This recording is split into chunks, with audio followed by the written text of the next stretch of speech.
Amém? Graça e paz, irmãos. Pedi para os irmãos abrirem lá em Lucas 2, versículo 36 e 38. Lucas 2, versículo 36 e 38.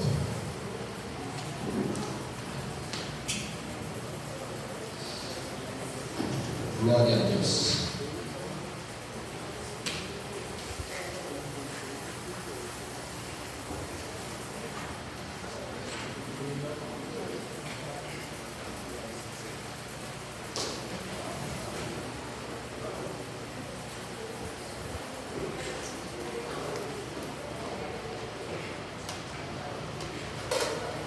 Lucas 2, versículo 36 e 38.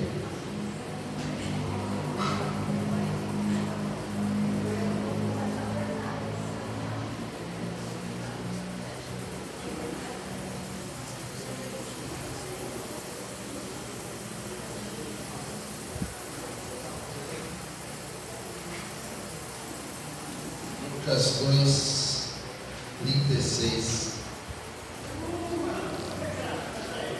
ao 38. Todos acharam? Amém. Amém. Glória a Deus.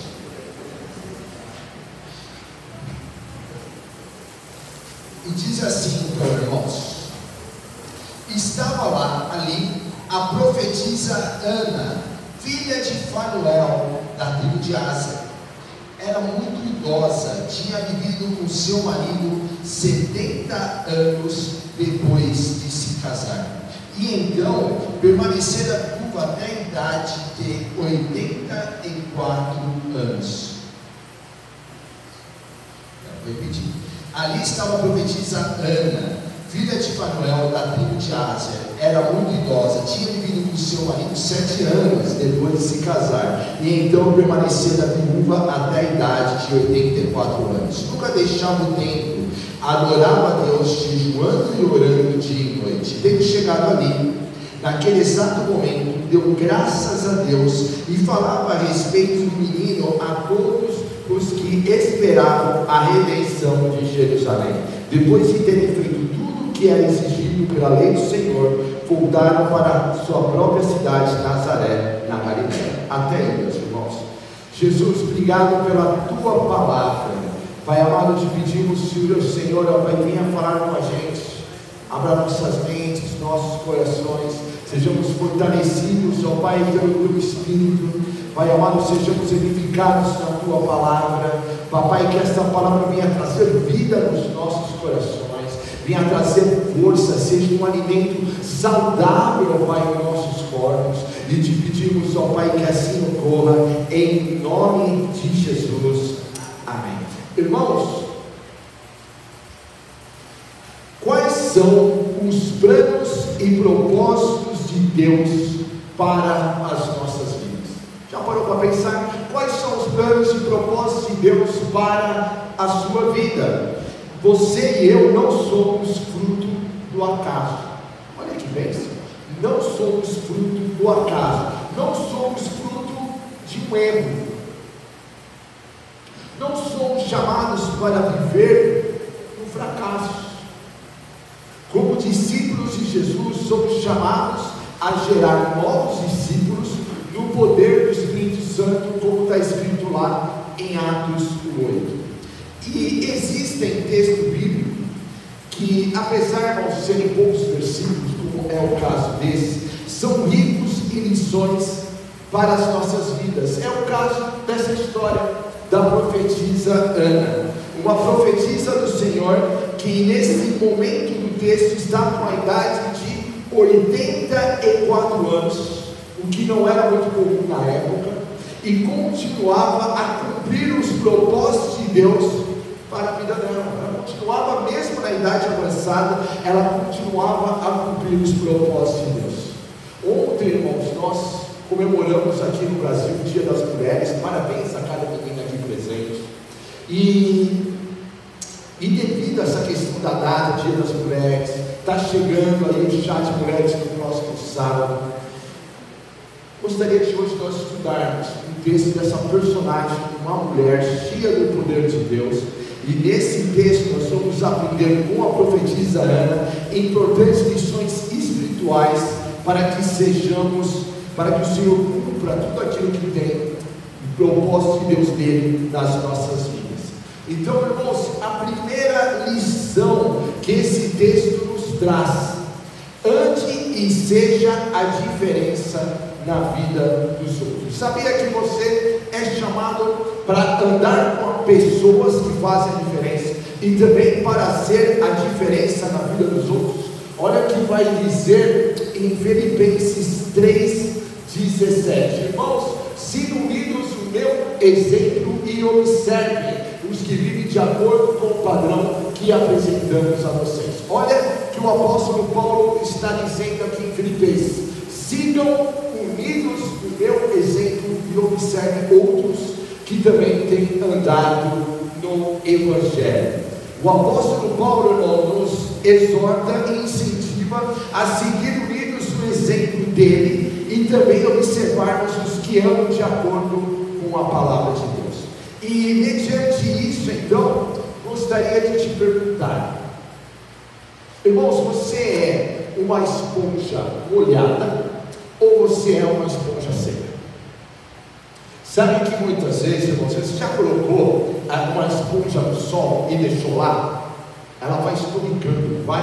Ela vai estorricando, até que por fim ela acaba, ela perde aquela capacidade ali, né, de absorver a água. A coisa mais legal que tem é uma esponja molhada, e assim eu e você devemos ser. Agora, para nós sermos uma esposa molhada, nós precisamos também aprender desse texto. E olha que legal, diz aqui no texto que a Ana estava presente quando Simeão abençoou José e Maria e profetizou sobre a vida do menino Jesus, que está nos versículos anteriores. Nos versículos anteriores, Ana presenciou um momento importante dentro da história. Simeão, Maria e José levaram o menino Jesus para ser ali apresentado no templo. E ali Simeão, ele acaba testificando: olha, cumpriu a profecia de Deus na minha vida, porque agora eu vi aquele, o prometido, o Messias, porque ele estava ali vendo Jesus, apesar de Jesus ainda ser tão pequenininho e ser uma criança. E ali então Ana estava presenciando tudo aquilo. Agora, o que isso nos ensina, irmãos? Que devemos decidir andar com pessoas que andam nos passos de Jesus. Irmãos, quais são com quem eu e você nós temos andado? Olha com quem Ana está andando. Dá uma olhadinha no versículo 25. Vai dizer ali que Simeão era um homem justo, piedoso e cheio do Espírito Santo. Se nós queremos ser uma esponja molhada, uma pessoa que vai fazer a diferença nesse mundo, uma pessoa que vai cumprir os propósitos de Deus, nós precisamos também aprender a andar com pessoas que estão nessa caminhada. E aí eu volto a te perguntar: meu irmão, com quem você anda? Quais são as suas amizades? Quem te influencia? Quem faz a tua cabeça? No teu momento mal, quem te aconselha? Quem está do seu lado? É uma pessoa cheia do Espírito Santo? Ou é uma pessoa que está andando, uma pessoa carnal?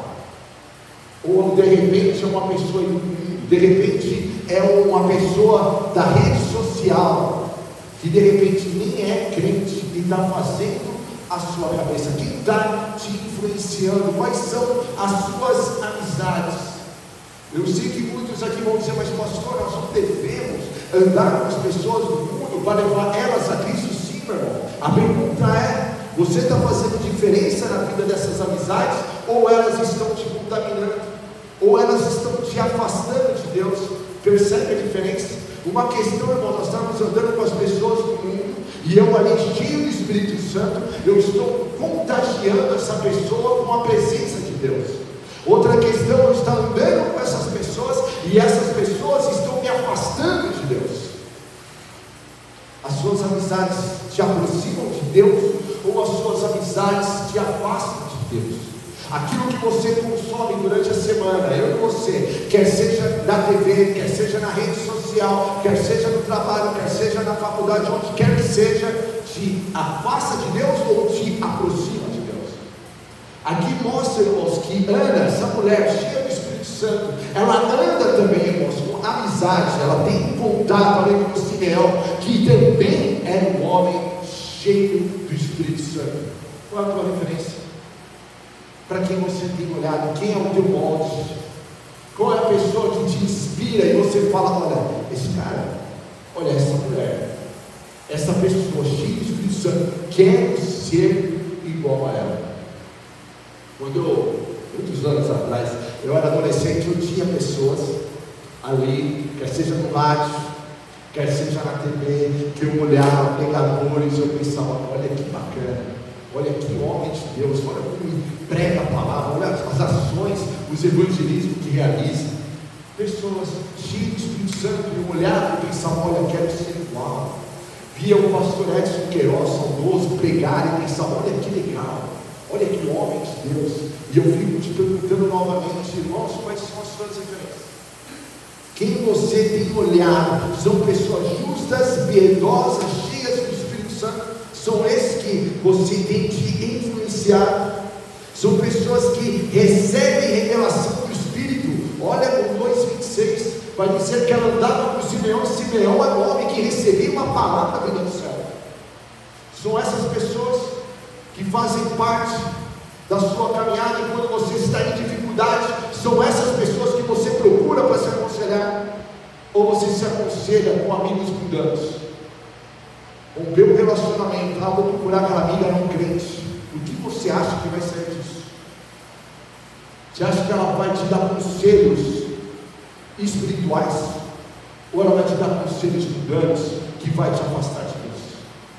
Você perdeu o emprego, está em crise no casamento, e aí você vai buscar conversas, conselhos com amigos mundanos?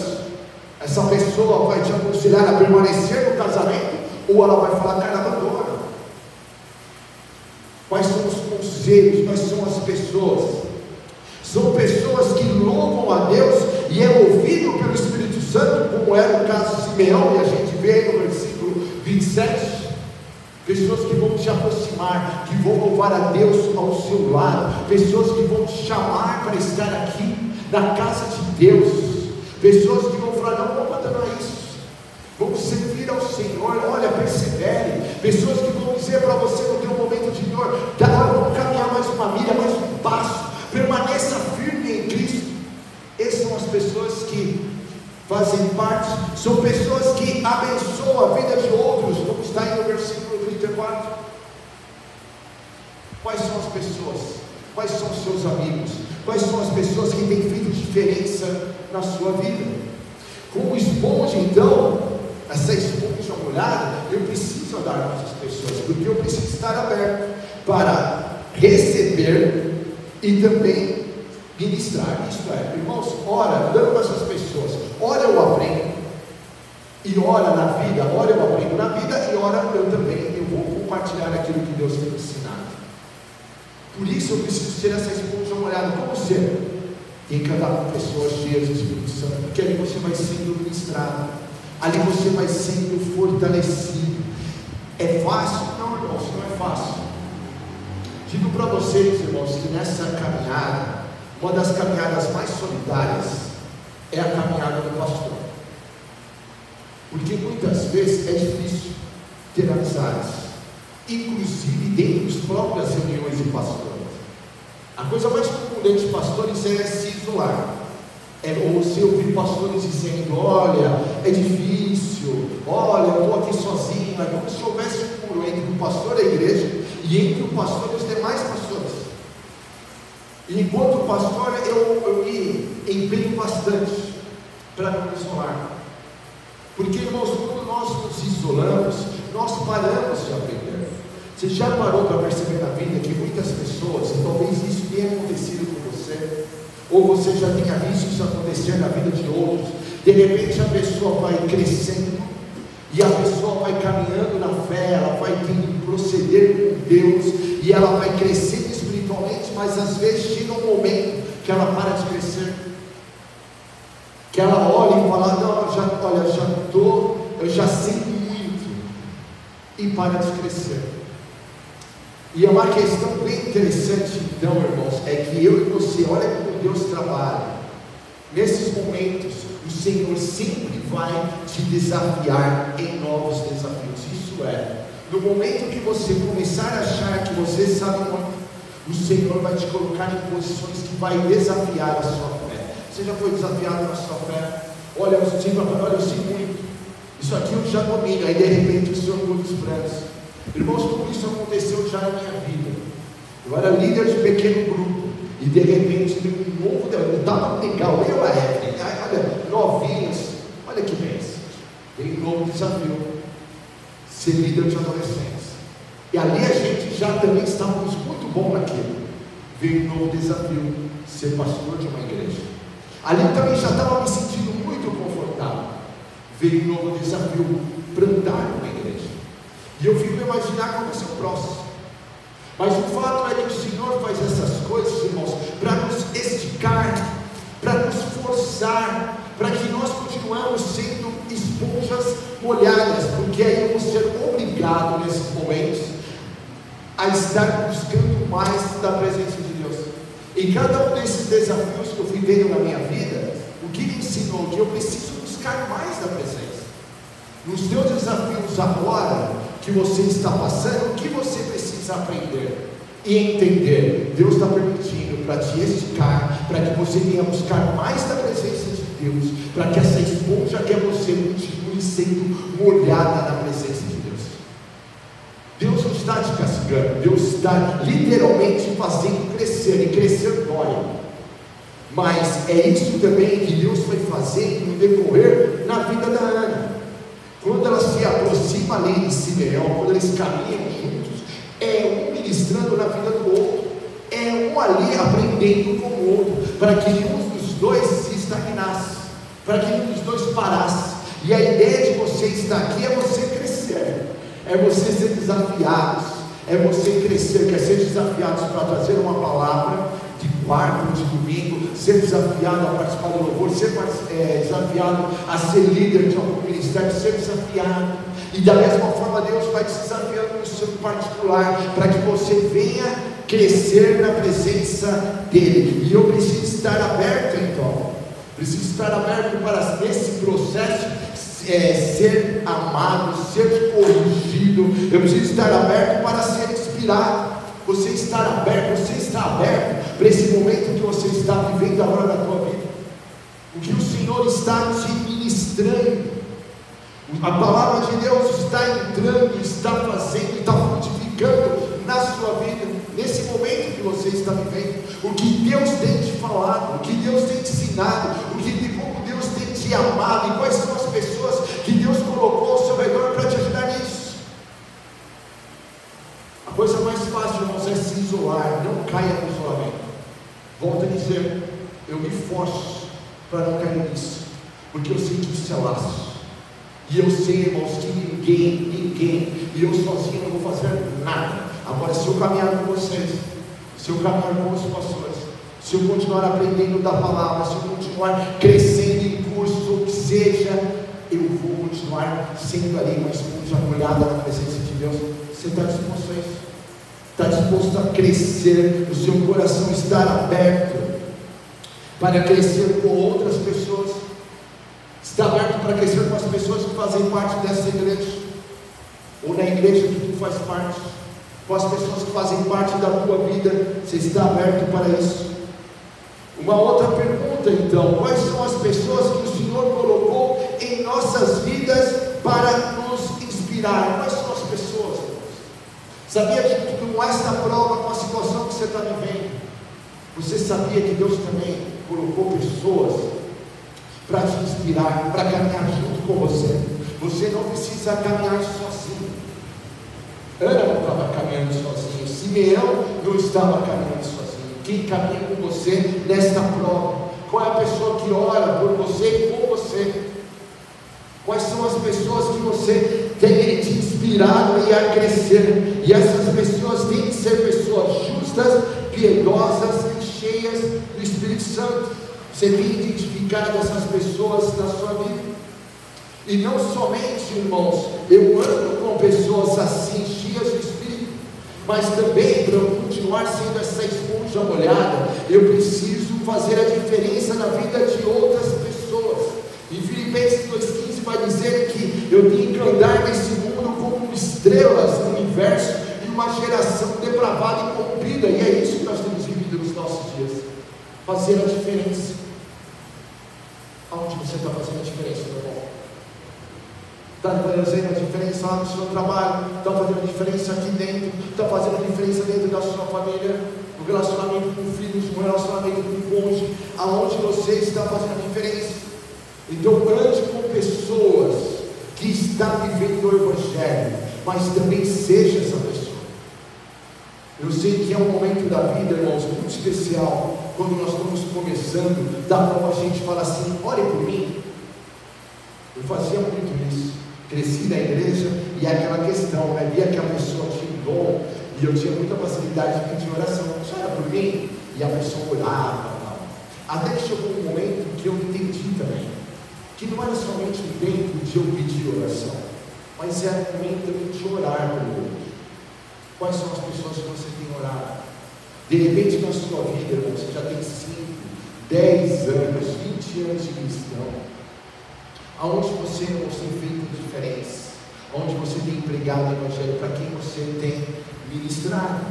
A segunda lição nesse texto, eu e você devemos ser uma família segundo o coração de Deus. Olha que curioso, vai dizer lá em 2 Coríntios 5,17, se alguém está em Cristo, é nova criatura, as coisas antigas já passaram, e esse tudo se fez novo.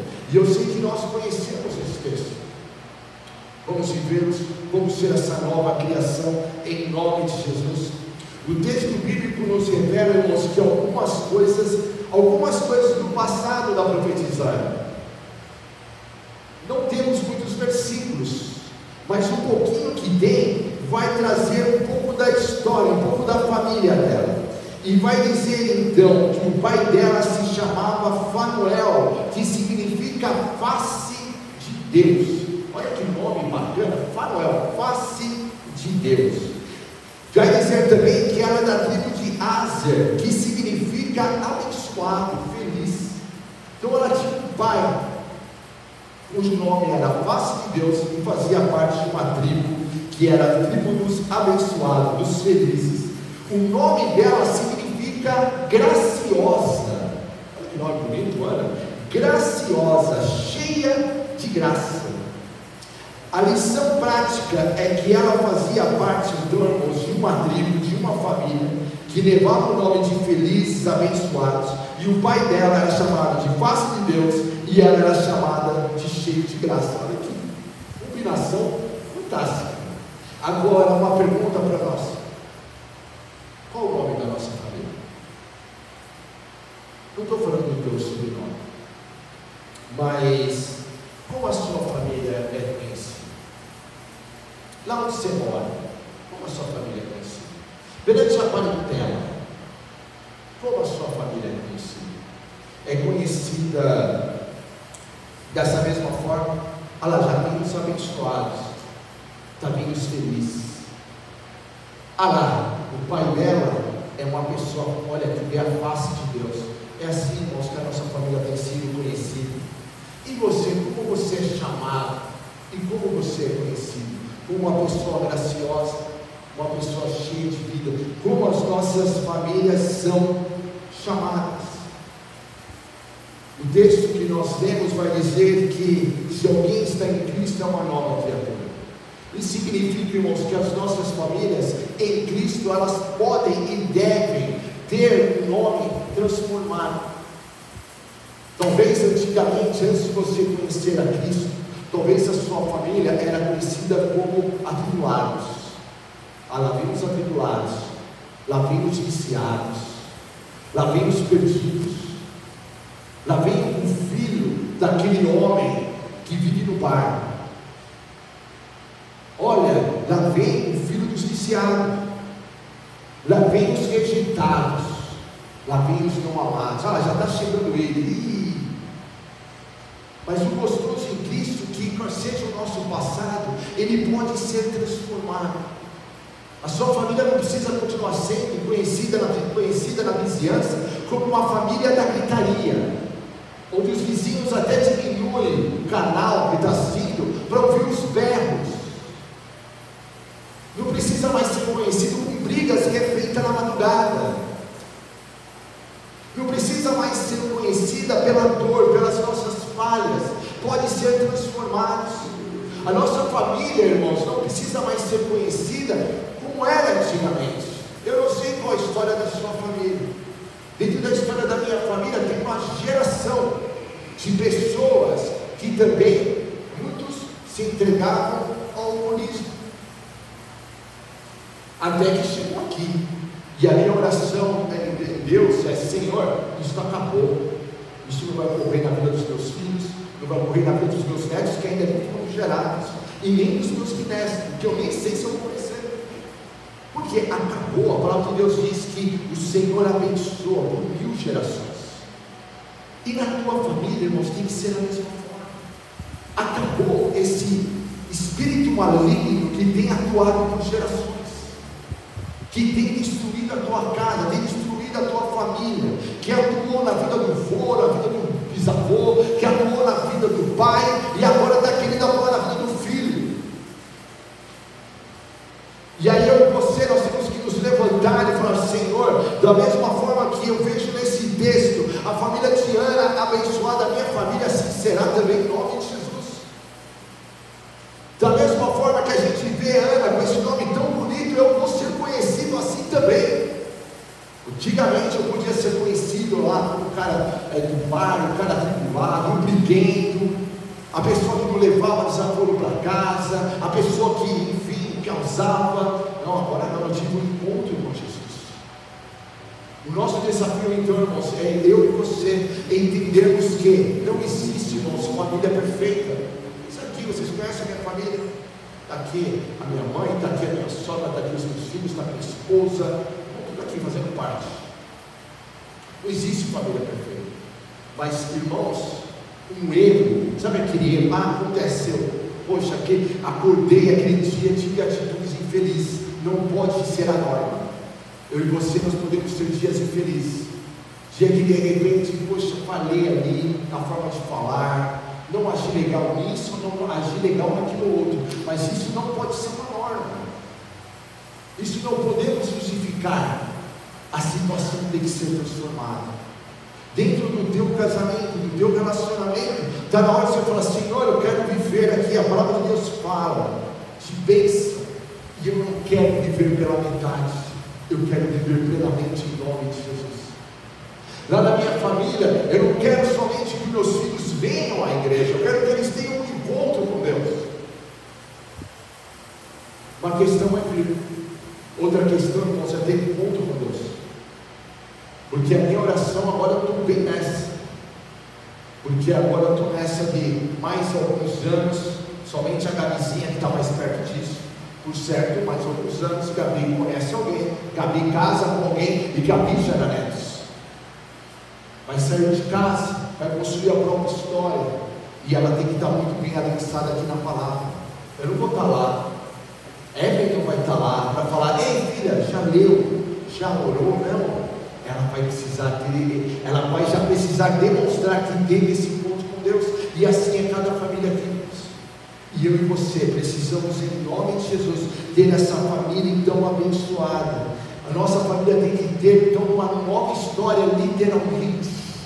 E eu te levo, eu te convido a orar por essa nova história, a sonhar por essa nova história. Quantas e quantas vezes, papai e mamãe aqui presentes, filhos aqui presentes, quantas e quantas vezes eu vejo situações relevantes do inimigo querendo atacar minha família, atacar meus filhos, e eu fico ali orando, falando: não, Senhor, afasta essa má amizade, afasta esse mau relacionamento, porque, Senhor, em nome de Jesus, volta a dizer, irmãos, família abençoada em nome de Jesus, e a sua também. Está na hora, papai e mamãe, filhos aqui, a orar pela sua família, repreendendo malignidades. Filhos que aqui estão, papai e mamãe, talvez que sejam crentes, orem, interceda. Quantas vezes, enquanto filho, orei pela vida do meu pai. Aí os bancos de Pamplona de Deus teve um encontro com Jesus, orando pelos pais. Você tem orado pelos seus irmãos que não se converteram, você tem orado pelos seus pais que não se converteram, você tem ali zelado nessas orações por sua família e por sua casa. Pai, você tem orado pelos seus filhos, Deus guarde-os, Deus abençoe, porque uma questão, irmãos, é eu ter um encontro com esse texto, outra questão é eu colocar em prática, isto é, guerrear para que isso se torne realidade. Você tem guerreado pela sua família, você tem guerreado pelo seu casamento, você tem intercedido. Não basta somente falar eu amo os meus filhos, você tem que interceder por eles, você tem que gastar tempo em oração, você tem que guerrear por eles. Não basta dizer eu amo os meus pais, eu amo meu irmão, você precisa guerrear por eles. Estamos dispostos em nome de Jesus. Ana passava um dia na casa de Deus, buscando a presença de Deus. Vamos fazer isso, para que em nome de Jesus venhamos ter uma família segundo o coração de Deus. Irmãos, isso aqui não ocorre simplesmente porque tivemos um encontro. Isso aqui não ocorre porque no encontro com Deus me motivou e me ensinou a guerrear pela minha família. Você não gerou filhos para o inferno ser pai, você gerou filhos para povoar os céus. Amém? A sua família vai servir ao Senhor no todo. Terceira lição nesse texto, irmãos: decida vencer a dor e prosseguir para o alvo. E aqui dentro desse texto, irmãos, tem uma questão muito interessante. Mas olha o que vai dizer lá em Filipenses 3: esquecendo-me das coisas que ficaram para trás e avançando para que estão adiante, prossigo para o alvo, a fim de ganhar o prêmio do chamado celestial de Deus em Cristo Jesus. Prosseguir. Existe uma questão aqui, irmãos. O bom passado de Ana não poupou Ana de passar momentos de dor. Ana, uma mulher de Deus, Ana que ficou muito pouco tempo casada. Lembra-se, irmãos, que eles casavam na adolescência, às vezes na pré-adolescência. Muitas vezes meninas de 13, 14 já se casaram.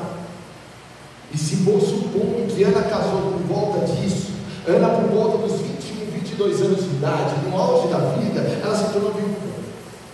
Ela experimentou a dor, ela perdeu ali o marido dela. Ela tornou-se viúva após 7 anos de casada, como está aí no versículo 36 e 37. Ana, viúva e possivelmente, irmão, sem ter gerado filhos. O texto não relata que Ana gerou filhos, então possivelmente sem filhos ainda.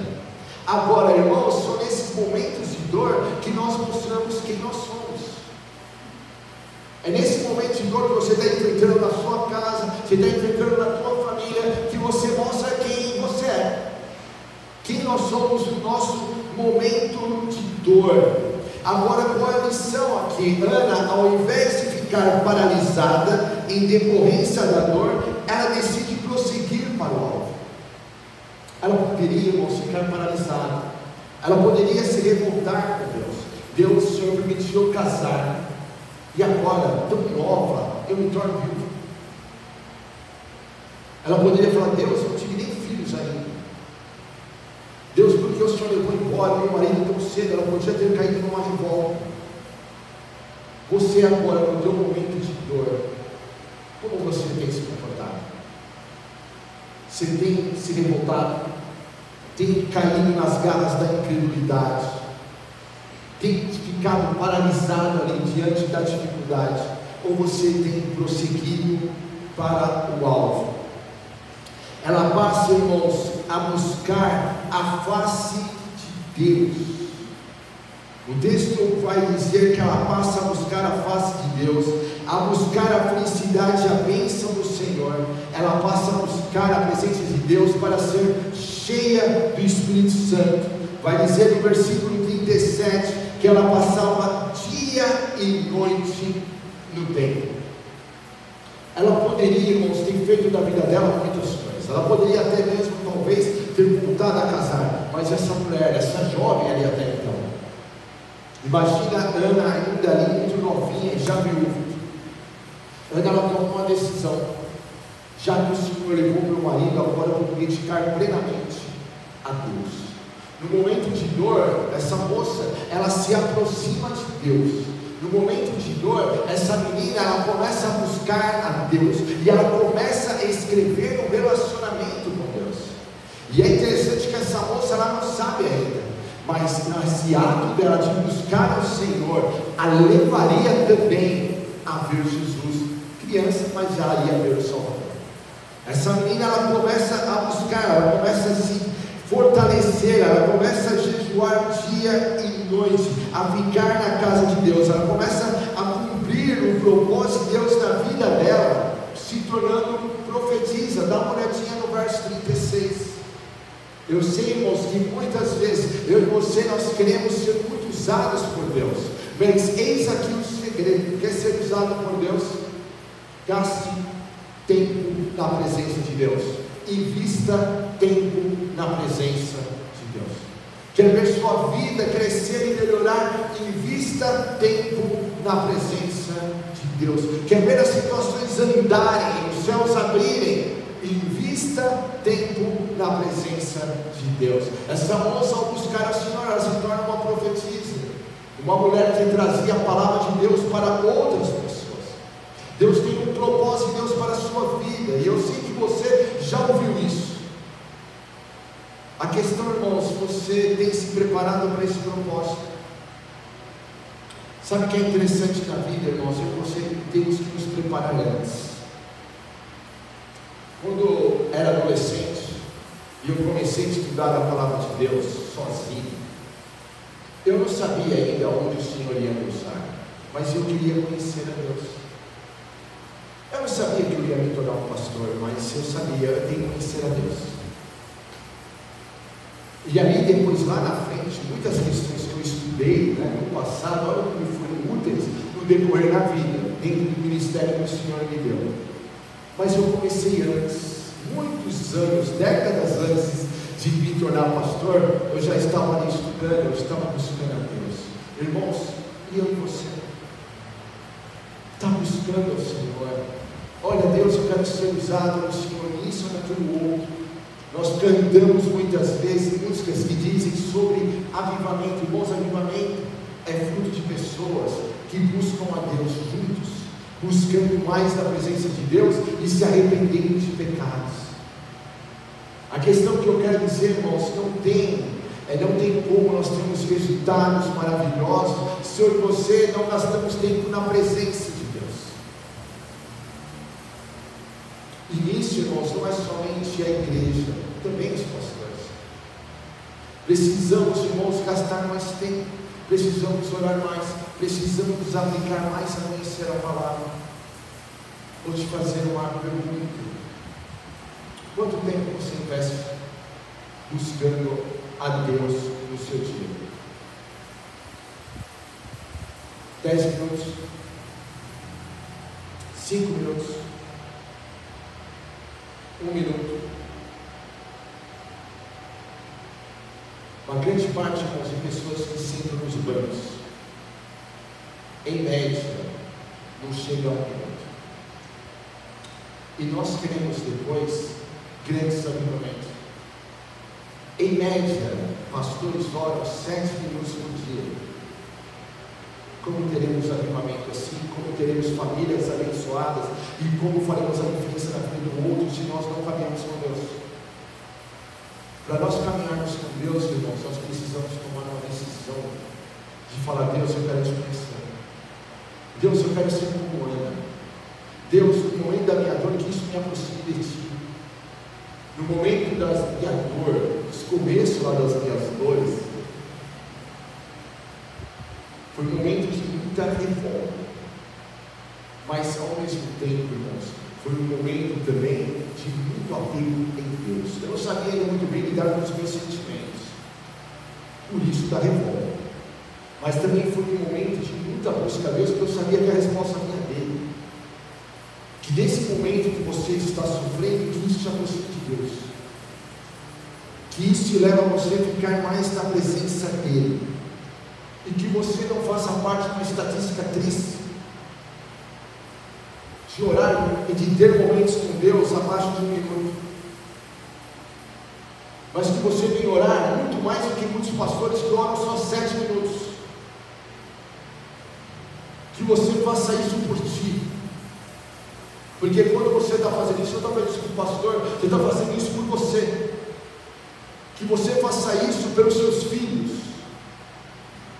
que você faça isso pelo seu casamento, que você faça isso porque você quer verdadeiramente cumprir os propósitos de Deus para a sua vida, porque você quer conhecer, você está cansado de ser uma esponja seca e quer agora ser uma esponja molhada, está cansado de ver na vida do outro, de acompanhar outro na internet, de acompanhar e seguir pessoas nas redes.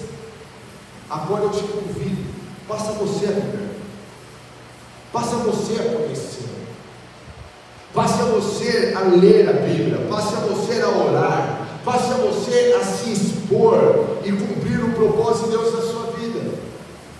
Passe a você a fazer isso, porque o texto vai dizer que ela começa a anunciar a Deus a todos, versículo 38. Está cheio de Deus, irmãos, como se calar, se essa moça está cheia da presença de Deus? Quando eu e você estamos cheios da presença de Deus, é impossível ficar quieto, é impossível ficar sentado no banco, é impossível, porque dá uma questão interna, que você fala, cara, eu preciso contribuir. E eu digo para você, não precisa, irmãos, um cargo dentro da igreja, você faz. Eu lembro quando eu era minha, a gente fazia, era adolescente ainda, né, começo de namoro, e a gente estava dentro da igreja, a gente não tinha cargo, bem, na época eu não sabia tocar nada, cantar muito menos, eu e a minha. O que a gente fazia, irmãos? A gente imprimia textos com a palavra de Deus e entregava, ia passear e ia entregando, ia no shopping e ia entregando. Sabe por quê, irmãos? Pedimos a bênção dos pastores para fazer isso. Sabe por quê? A gente queria compartilhar de alguma forma daquilo que nós estávamos experimentando em Deus. É impossível ficar quieto. E vai dizer no versículo 36 que ela fez isso por toda a vida dela. Olha que bem, por toda a vida dela, idade avançada e dando frutos ainda. Apesar da idade, ela pensou assim: ei, já está bom, vou agora me aposentar. Não, ela estava ali, eu quero mais de Deus, eu quero mais. Então, se estiver aqui, ela continuou intercedendo, ela continuou profetizando, ela continuou escrevendo a história com Deus. Algumas perguntas então para nós. Você tem caminhado com pessoas cheias do Espírito Santo? Com quem você tem caminhado? Você está fazendo a diferença na vida de outras pessoas? Quem você tem feito a diferença? Qual é a marca de nossa família? Como ela é conhecida? E quais são as pessoas que você precisa dar para superar? Quais os passos que você precisa dar para superar a dor e prosseguir para o alvo? Quais são os passos? Fecha teus olhos, irmãos, em nome de Jesus. E eu gostaria que você orasse agora. As suas amizades estão se aproximando você de Deus ou estão tirando você de Deus? Queria que você respondesse com muita sinceridade. Talvez seja tempo de você romper amizades. Essas amizades estão te afastando daquilo que Deus tem para você. Talvez você se aproximou querendo fazer a diferença, mas talvez você está caindo. E eu te convido, em nome de Jesus, caminhe com pessoas cheias de Espírito. Você está conseguindo fazer a diferença na vida de outras pessoas?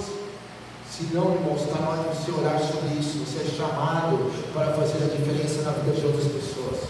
Essa outra pessoa pode ser teu filho, pode ser tua esposa, pode ser um colega de trabalho, pode ser alguém aqui dentro.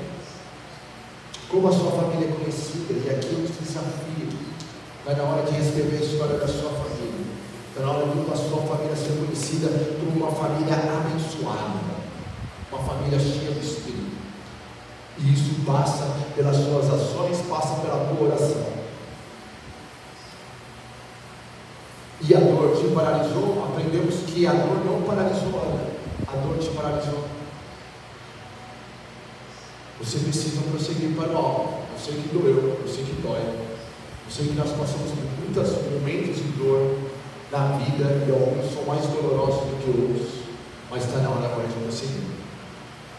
Ana prosseguiu, por isso ela cumpriu o propósito, e eu te convido a prosseguir também, para você cumprir o propósito de Deus na sua vida. Jesus, nós te glorificamos, colocamos o nosso viver nas tuas mãos. Ajuda-nos, ó Pai, nessa noite.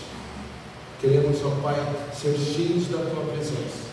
Queremos fazer a diferença para a tua glória. Venha, Espírito Santo de Deus, e muda a história das nossas famílias, do nosso casamento. Não queremos um casamento de fachada. Queremos viver de verdade. Queremos, ó Pai, fazer a diferença na vida de outros. Então ajuda-nos. E mostra-nos, ó Pai, se nós temos nos perdido em amizades e em contaminações do mundo. Em nome de Jesus. Em nome de Jesus. Pedi para os irmãos ficarem de pé. Eu pedi para o pessoal do louvor vir aqui à frente.